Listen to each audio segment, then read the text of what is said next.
Good morning, Digit fam, and welcome to the morning after Samsung's flagship event of the year. We just saw one of the most anticipated smartphones of the year. I mean, come on, this is the phone that takes the Note into double digits. It's gotta be special, right?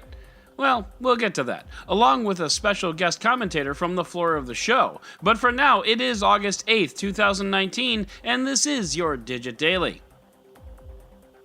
The Notes 10 are here. We have a Note 10 and a Note 10 Plus, so variants confirmed. We also have no headphone jack, also confirmed. And Samsung really disappointed me on this one. Despite the rumors and the speculation, I held out hope, but sure enough, someone on stage held a phone without a headphone jack. Sucks, but here we are.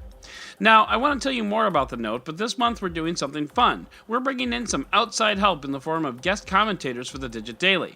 These are the cool kids in the technology space, and our first cool kid is David Imel, chief reviewer at Android Authority, and he adds some extra insight into the event and to the Note. So with that, take it away, David. Hey Adam, so I just got back to my Airbnb, and I think the vibe with Note 10 was pretty unanimous. Everyone was kind of like underwhelmed, I guess. Like, the screen is nice, the phone looks really nice, you know, it's really cool. It has the punch hole that's small in the center, but the price is really high. The specs are not like astronomically good. The batteries are kind of small. They don't have the 55 plus. And the small one is kind of where everyone's really concerned. It doesn't have an SD card expansion. It doesn't have a headphone jack. I mean, the big one doesn't have a headphone jack either, which is another problem, but the small one doesn't have a headphone jack, and it's got a 1080p display. And so it's like, this kind of feels like a regression, because the Note 9 was kind of considered the like do-it-all phone, you know, super do-it-all. You've got the headphone jack, you've got as much, you can have a terabyte of storage, right? You literally can't have a terabyte of storage in this phone. It's impossible. It's literally impossible, in the small one at least, right? And so in that 1080p display, and it's starting at $949, it's like, why? You know, the Note 9 started at $999. It was $50 more, but it had so many more features. And they're, you know, it's like, I like the screen, but it's also 1080p. It's just a weird vibe. Anyway, I talked to a lot of people at the event, and everyone kind of had the same conclusion. Like, the S10 Plus is kind of just in general better phone. It has a lot better specs, and it's just not... It costs like half the price now. Like, go buy an S10 effectively, you know, and if you want a Note device, like the Note 9 can be, after this launches, the Note 9 is going to be like $400, and it's so good. It's so good. That's kind of the general consensus. I think everyone's kind of feeling the same way. I haven't really met anyone that's like, this is amazing, this is a game changer. Yeah, it's not a game changer. A little disappointing considering it's the Note 10, right? Like, the S10 series was really different, and it really changed the S series. But this, sure, the design is refined and it's a little different, but it feels like a regression overall. So a little weird. But yeah, hope that helped out. Thanks for having me on. I'll talk to you again later. Bye. And thank you very much, sir. It should also be mentioned that we discussed the event at length on the Android Authority podcast last night, link in the show notes, so listen to that. I'll give you my personal highlights of the event. The S Pen is evolved with 6-axis motion tracking. That means you can channel your inner Harry Potter and use the S Pen like a wand to change camera modes or switch between cameras. Samsung is trying to pack a lot of utility into the S Pen. Kind of makes me wish they'd tried to pack that much utility into the phone itself. Also, we saw some neat video capture tech with super steady mode that honestly makes your phone seem like it's on a gimbal. It's really smooth. Plus, Samsung added the ability to add bokeh to video, and it added AR stickers to video. Those are drawings that you create that will track with the person and stay with them. If they hide their face, the doodle goes away. When they reveal their face, it comes back. It's really neat. We also got some other hardware like the Galaxy Watch Active 2 with a digital rotating crown, and the Galaxy Book S, which is basically a super thin, fairly underpowered laptop with a 23-hour battery.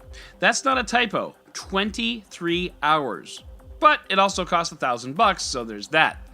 Finally, there's something brewing between Samsung and Microsoft to the point where Satya Nadella came on stage during the event.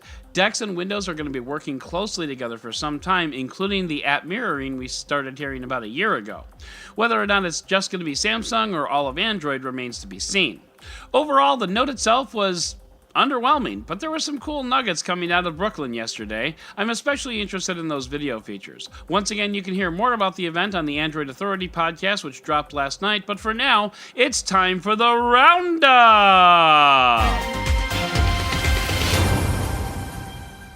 Literally during the middle of the Samsung event, 9 to 5 Google broke the news that the Pixel 4 will have a 90Hz display and 6 GB of RAM, which is great, but come on guys, timing, am I right?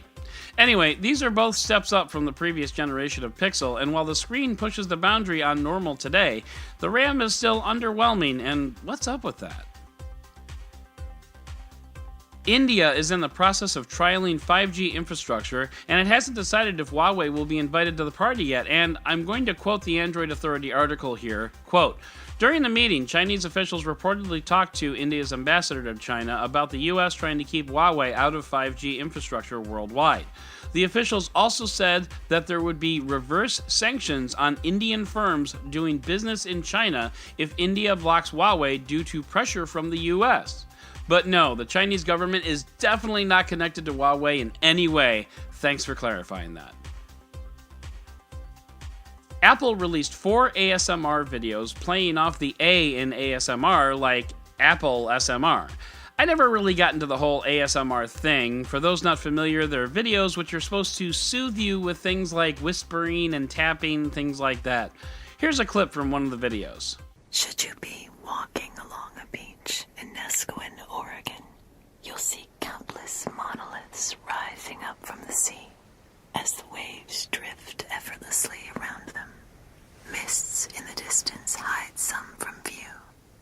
Others sneak out of the fog, seemingly dancing in the sea spray. And if you found yourself a little more paranoid and quickly looking over your shoulder, you're not alone. But hey, Apple, if that's your thing, then you do you. But maybe Apple is trying to calm you down because it just started riling you up. Apple turned on a software feature that disables battery health indicators in the iPhone XR, XS, and XS Max if you replace the battery yourself, even if you replace it with an official Apple battery. The moral of the story is, if you don't pay Apple to replace your battery, you won't be able to use any software features which give you an idea of your battery's health. It's not the worst thing in the world, but it's also fairly user-hostile. Not cool, Apple. The National Highway Traffic Safety Administration has chided Tesla on making statements about the safety of the Tesla Model 3 that are not true. Surprisingly, they were not talking about autopilot, which totally would have been my guess.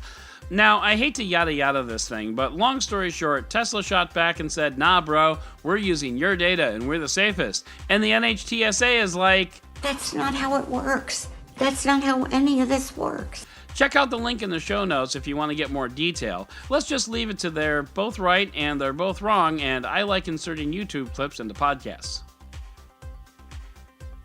We've talked in the past about the Impossible Burger and the Impossible Whopper that I had a chance to try. Now Subway is joining the Meatless Club, offering a Meatless Meatball Sub from an Impossible food competitor called Beyond. The Beyond meatballs are made with a plant-based protein, making them meatless and vegan-friendly, and while I can't say I'm exactly looking forward to living in a meatless future, based on the Impossible Burger I tried, I can't say I'm totally against it.